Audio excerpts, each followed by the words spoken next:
SM. Krishna ಅವರು ಮಂಡ್ಯದ ಸೋಮನಹಳ್ಳಿಯಲ್ಲಿ ಹುಟ್ಟಿ ನಂತರ ರಾಜ್ಯದ ಗದ್ದುಗೆಯನ್ನ ಏರಿದ್ದೇ ಒಂದು ರೀತಿ ರೋಚಕ. ವಿದೇಶದಲ್ಲಿ ವ್ಯಾಸಂಗವನ್ನ ಮುಗಿಸಿ ನಂತರ ಬಂದು ರಾಜಕೀಯಕ್ಕೆ ಪ್ರವೇಶ ಮಾಡ್ತಾರೆ. ಮೊದಲದಾಗಿ ಕೆಪಿಸಿಸಿ ಅಧ್ಯಕ್ಷರಾಗ್ತಾರೆ, ನಂತರ ಮುಖ್ಯಮಂತ್ರಿಯಾಗಿ ರಾಜ್ಯವನ್ನ ಆಳ್ತಾರೆ. ಇದೆಲ್ಲದರ ಮಧ್ಯೆ ಈಗ ಅವರನ್ನ ಕಳೆದುಕೊಂಡಿರುವಂತಹ ತನ್ನ ಹುಟ್ಟೂರು ಮೌನಕ್ಕೆ ಜಾರಿದೆ. ಆ ಬಗ್ಗೆ ವರದಿದೆ, ನೋಡ್ಕೊಂಡು ಬನ್ನಿ. ಮರೆಯಾದ ಪದ್ಮ ವಿಭೂಷಣ ಎಸ್.ಎಂ. ಕೃಷ್ಣ ಮಂಡ್ಯದಿಂದ ಮುಖ್ಯಮಂತ್ರಿಯಾದ ಮೊದಲಿಗ ಎಸ್.ಎಂ.ಕೆ. ಸಕ್ಕರೆ ನಾಡಿನಲ್ಲಿ ಹುಟ್ಟಿ ರಾಜ್ಯವಾಳಿದ ಏಕೈಕ ನಾಯಕ. ಮಂಡ್ಯ ಅಂದ್ರೆ ಇಂಡಿಯಾ ಅನ್ನೋ ಮಾತಿದೆ. ಮಂಡ್ಯವನ್ನ ಇಂಡಿಯಾ ಲೆವೆಲ್ಗೆ ಕೊಂಡೊಯ್ದ ಮೊದಲ ವ್ಯಕ್ತಿ ಅಂದ್ರೆ ಅದು ಎಸ್.ಎಂ. ಕೃಷ್ಣ. ಕೃಷ್ಣ ತಮ್ಮ ನಡೆನುಡಿ ವ್ಯಕ್ತಿತ್ವದಿಂದ ಎಲ್ಲರಿಗೂ ಅಚ್ಚುಮೆಚ್ಚಿನ ವ್ಯಕ್ತಿಯಾಗಿದ್ದವರು. ಮಂಡ್ಯ ಜಿಲ್ಲೆಯ ಮದ್ದೂರು ತಾಲೂಕಿನ ಸೋಮನಹಳ್ಳಿಯಲ್ಲಿ ಜನಿಸಿದ ಎಸ್.ಎಂ. ಕೃಷ್ಣ ರಾಜಕೀಯ ಪ್ರವೇಶ ಮಾಡಿ ಮಂಡ್ಯ ಜಿಲ್ಲೆಯಿಂದ ಮುಖ್ಯಮಂತ್ರಿಯಾಗಿ ಆಯ್ಕೆಯಾದ ಮೊದಲಿಗರು ಮತ್ತು ಏಕೈಕ ವ್ಯಕ್ತಿಯಾಗಿದ್ದಾರೆ. 1999ರಲ್ಲಿ ಕೆಪಿಸಿಸಿ ಅಧ್ಯಕ್ಷರಾಗಿದ್ದ ಎಸ್.ಎಂ. ಕೃಷ್ಣ ಅಂದಿನ ಚುನಾವಣೆಯ ಮುಂದಾಳತ್ವವನ್ನು ವಹಿಸಿಕೊಂಡಿದ್ರು. ಈ ವೇಳೆ 132 ಸೀಟ್ಗಳನ್ನು ಗೆದ್ದಿದ್ದ ಕಾಂಗ್ರೆಸ್ ಪಕ್ಷ ರಾಜ್ಯದಲ್ಲಿ ಅಧಿಕಾರ ಸ್ಥಾಪನೆ ಮಾಡಿತು. ಆಗ ಮಂಡ್ಯ ಜಿಲ್ಲೆಯ ಮದ್ದೂರು ವಿಧಾನಸಭಾ ಕ್ಷೇತ್ರದಿಂದ ಸ್ಪರ್ಧೆ ಮಾಡಿ ಜಯಗಳಿಸಿದ್ದ ಎಸ್.ಎಂ. ಕೃಷ್ಣರನ್ನ ಒಮ್ಮತದಿಂದ ರಾಜ್ಯದ ಮುಖ್ಯಮಂತ್ರಿಯಾಗಿ ಆಯ್ಕೆ ಮಾಡಲಾಯಿತು. 99 ಅಕ್ಟೋಬರ್ನಿಂದ ಮೇ 2004ರವರೆಗೂ ರಾಜ್ಯದ ಮುಖ್ಯಮಂತ್ರಿಯಾಗಿದ್ರು. ಆ ಮೂಲಕ ಮಂಡ್ಯ ಜಿಲ್ಲೆಯ ಮೊದಲ ಸಿಎಂ ಎಂಬ ಹೆಗ್ಗಳಿಕೆಗೆ ಪಾತ್ರರಾದರು. ಎಸ್.ಎಂ.ಕೆ. ಹುಟ್ಟೂರಿನಲ್ಲಿ ನೀರವ ಮೌನ. ಮಗನ ಕಳೆದುಕೊಂಡು ಇಡೀ ಊರೇ ದುಃಖತಪ್ತ.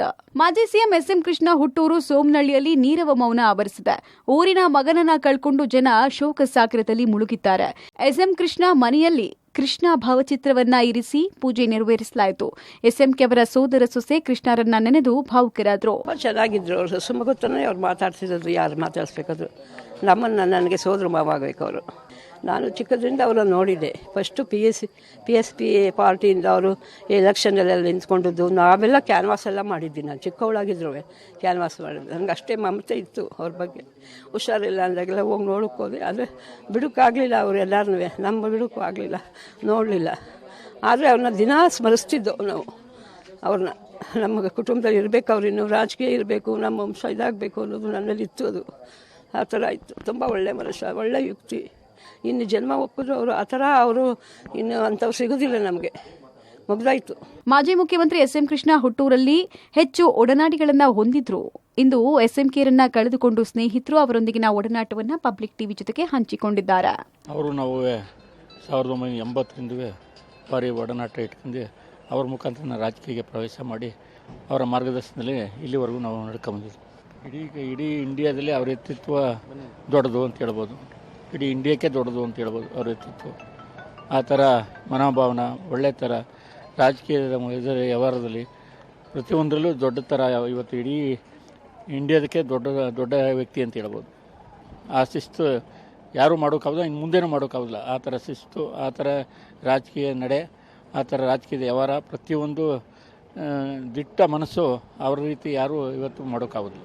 ನಾನು ಹುಟ್ಟಿದೂರು ಅಂತ ಯಾವತ್ತೂ ಅವ್ರ ಮನಸ್ಸಲ್ಲಿ ಇದ್ದೇ ಇತ್ತು. ಯಾವಾಗಲೂ ನಾನು ಬೆಳೆದದ್ದು, ಓದದ್ದು, ಮದ್ದೂರಲ್ಲಿ ಓದದ್ದು ಪ್ರತಿಯೊಂದು ಅವರಿಗೆ ಭಾರಿ ಇದಾಗಿತ್ತು. ಹೆಮ್ಮೆ, ಮದ್ದೂರು ಕಂಡ್ರೆ ಭಾರಿ ಆಸೆ ಆಗಿದ್ರು. ಎಸ್.ಎಂ. ಕೃಷ್ಣ ಅವರು ಅಂತಂದರೆ ನಮಗೊಂಥರ ಹೆಮ್ಮೆ.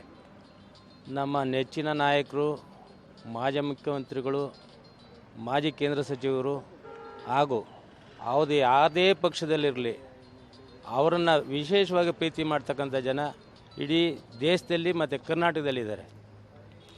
ಅವರು ನಮ್ಮ ಒಡನಾಡಿ ಅಲ್ಲ, ಆದರೂ ನಮಗೆ ರಾಜಕೀಯ ಜನ್ಮವನ್ನು, ರಾಜಕೀಯ ನಾಯಕತ್ವವನ್ನು ಹೇಗಿರಬೇಕು, ಒಬ್ಬ ರಾಜಕಾರಣಿ ಹೇಗೆ ನಡ್ಕೊಬೇಕು ಅಂತಕ್ಕಂಥ ಒಂದು ಶಿಸ್ತುಬದ್ಧ ರಾಜಕಾರಣವನ್ನು ಈ ರಾಜ್ಯದ ಜನರಿಗೆ ಕಲಿಸ್ಕೊಟ್ಟಿದ್ದಾರೆ. ನಾವು ಎಸ್.ಎಂ. ಕೃಷ್ಣ ಅವ್ರ ಜೊತೆ, ಎಸ್.ಎಂ. ಕೃಷ್ಣ ಅವರು ನಮ್ಮ ನಾಯಕರು ಅಂತ ಹೇಳೋದಕ್ಕೆ ನಮಗೆ ಬಹಳ ಸಂತೋಷ ಆಗುತ್ತೆ.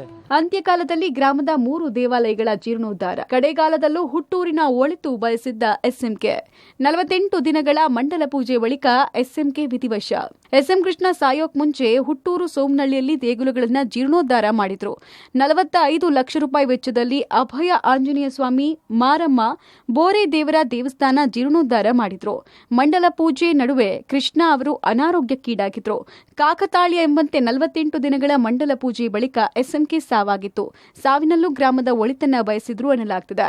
ಅವರೇ ಅದನ್ನೆಲ್ಲ 3 ದೇವಸ್ಥಾನಗಳನ್ನ ಸುಮಾರು 45ರಿಂದ 50 ಲಕ್ಷ ರೂಪಾಯಿ ವೆಚ್ಚದಲ್ಲಿ 3 ದೇವಸ್ಥಾನಗಳನ್ನ ಜೀರ್ಣೋದ್ಧಾರ ಮಾಡಿದ್ರು.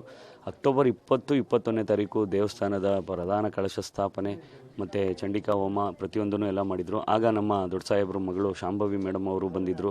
ದೇವಸ್ಥಾನಕ್ಕೆ ಆಭರಣಗಳ ವಿಚಾರಕ್ಕೆ ಅಂತೇಳಿ 4 kg ಬೆಳ್ಳಿನೂ ಕೂಡ ದಾನವಾಗಿ ಅವರ ಅನುಪಸ್ಥಿತಿಯಲ್ಲಿ ನಾನು ಬಂದಿದ್ದೀನಿ. ಅವರ ಅನಾರೋಗ್ಯ ಅವತ್ತು ಅವರು ಮಣಿಪಾಲ ಹಾಸ್ಪಿಟ್ಲಲ್ಲಿ ಚಿಕಿತ್ಸೆಯನ್ನು ಪಡಿತಾ ಇದ್ದರು.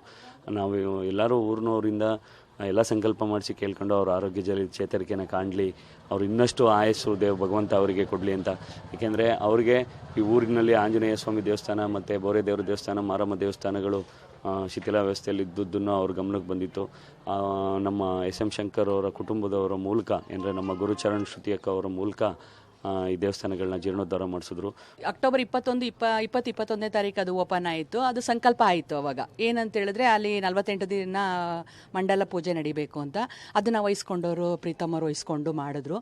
ಮತ್ತು 48 ದಿನವೂ ಊರಿನ ಜನಗಳು ಪ್ರತಿಯೊಬ್ಬರು ಮನೆಗಳಲ್ಲೂ ಅನ್ನಹಾನ ಅಂದರೆ ಪ್ರಸಾದ ವಿತರಣೆಯನ್ನು ಮಾಡಿದ್ರು. ಮತ್ತು 48 ದಿನ ಈಗ ಶನಿವಾರಕ್ಕೆ ಮುಕ್ತಾಯ ಆಯಿತು. ಶನಿವಾರ ಮುಕ್ತಾಯದ ನಂತರ ಇವರು ಸತ್ತಿದ್ದಾರೆ ಅಂದರೆ ಸಾವಲ್ಲೂ ಗೆದ್ದಿದ್ದಾರೆ ಅಂತ ಹೇಳೋಕ್ಕೆ ಇಷ್ಟಪಡ್ತೀವಿ. ಅವರು ಪ್ರತಿಯೊಂದು ಕ್ಷೇತ್ರದಲ್ಲೂ ಅವರು ಕೆಲಸ ಮಾಡಿದ್ದಾರೆ. ಅದೇ ರೀತಿ ಊರಿನಲ್ಲೂ ಸಹ ದೇವಸ್ಥಾನಗಳ ಜೀರ್ಣೋದಯ ಆದ ನಂತರ ಸತ್ತಿದಾರಲ್ಲ, ಅದು ಒಂದು ನಮ್ಗಳಿಗೆ ನೋವು ಉಂಟಾಗ್ತಾ ಇದೆ. ಅಲ್ಲಿವರೆಗೂ ಅವರು ತಾಳ್ಮೆಯಿಂದ ಅವ್ರ ಸಾವಲ್ಲೂ ಸಹ ತಾಳ್ಮೆನ ಕಳ್ಕೊಂಡಿಲ್ಲ ಅಂತ ಅನಿಸ್ತು. 6 ದಶಕದ ಹಿಂದೆ ಸ್ನೇಹಿತನಿಗೆ ಎಸ್ಎಂಕೆ ಬರೆದಿದ್ದ ಪತ್ರ ವೈರಲ್. ಟೋಕಿಯೋದಿಂದ ಆನೆದೊಡ್ಡಿ ತಮ್ಮಯ್ಯಗೆ ಕನ್ನಡದಲ್ಲೇ ಪತ್ರ. ಮಾಜಿ ಸಿಎಂ SM ಕೃಷ್ಣ ಅವರು ಸ್ನೇಹಮಯಿಯಾಗಿದ್ರು. ಹಲವು ಒಡನಾಡಿಗಳನ್ನ ಹೊಂದಿದ್ರು. ಇದಕ್ಕೆ ಸಾಕ್ಷಿಯಾಗಿ ಸುಮಾರು 60 ವರ್ಷಗಳ ಹಿಂದೆ ತಮ್ಮ ಸ್ನೇಹಿತನಿಗೆ ಬರೆದಿದ್ದ ಪತ್ರ ಇದೀಗ ವೈರಲ್ ಆಗಿದೆ. ಡಿಸೆಂಬರ್ 25, 1965ರಂದು ಟೋಕಿಯೋದಿಂದ ಆನೆದೊಡ್ಡಿಯ ತಮ್ಮಯ್ಯಗೆ ಎಸ್ಎಂಕೆ ಅವರು ಕನ್ನಡದಲ್ಲೇ ಪತ್ರ ಬರೆದು ಯೋಗಕ್ಷೇಮ ವಿಚಾರಿಸಿದ್ರು. ವಿದೇಶದಲ್ಲಿ ವಿದ್ಯಾಭ್ಯಾಸ ಮಾಡ್ತಾ ಇದ್ರು. ಹುಟ್ಟೂರು ಮಾತೃಭಾಷೆ ಪ್ರೇಮವನ್ನ ಕೃಷ್ಣ ಮರೆತಿರಲಿಲ್ಲ ಎಂಬುದಕ್ಕೆ ಇದು ಸಾಕ್ಷಿಯಾಗಿದೆ.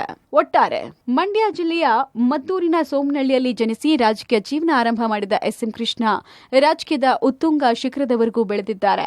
ಜೊತೆಗೆ ಮಂಡ್ಯವನ್ನ ಇಂಡಿಯಾದವರೆಗೂ ಕೊಂಡೊಯ್ದ ಸಕ್ಕರೆ ನಾಡಿನ ಅಚ್ಚುಮೆಚ್ಚಿನ ಕುವರನ ಅಗಲಿಕೆಗೆ ರಾಜ್ಯ ಹಾಗೂ ರಾಷ್ಟ್ರಕ್ಕೆ ತುಂಬಲಾರದ ನಷ್ಟವಾಗಿದೆ. Rohit, public TV, Mandya.